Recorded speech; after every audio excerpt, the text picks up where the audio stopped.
Vous le savez, cette semaine, nous célébrons le bilinguisme et les langues régionales sur France Télévisions. L'occasion pour notre rédaction de valoriser encore un peu plus le Réo Tahiti notamment. Depuis quelques années, face à la menace qui pèse sur nos langues, des associations tentent de redynamiser la transmission entre les générations. C'est le cas de l'association Hotuareanui, Sibel Plichard et Jérôme Lee. Une glottale en trop et le mot change de signification.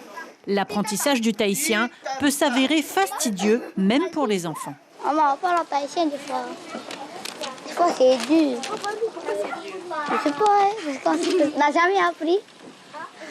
Oui, c'est important, mais quand on va aller dans les îles, on va nous parler tahitien, après on va rien comprendre. Aua sauter, aua bol, aua cour, barrière. Depuis plus de 10 ans, Naomi enseigne le tahitien aux enfants des quartiers de Fa'a. Le tahitien de tous les jours pour une pratique familiale. Moi, je ne suis pas académicienne. J'utilise les mots que l'on utilise à la maison.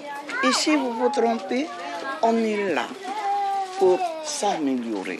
Un enseignement qui profite indirectement aux parents. Leur insécurité linguistique a longtemps inhibé la transmission intergénérationnelle. Déjà, moi, je ne sais pas vraiment parler tahitien. Et pour mes enfants, j'aimerais pas qu'ils soient comme ça aussi.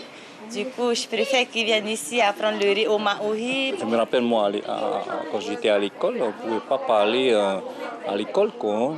C'est interdit. Hein. Et c'est depuis là, et même à la maison, on parle le français, on ne parle plus le tahitien, quoi.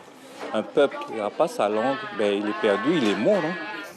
Dans les jardins partagés, pendant les cours de couture ou pendant la préparation d'un plat, le milieu associatif devient finalement le lieu idéal pour s'exprimer sans complexe et revitaliser le tahitien.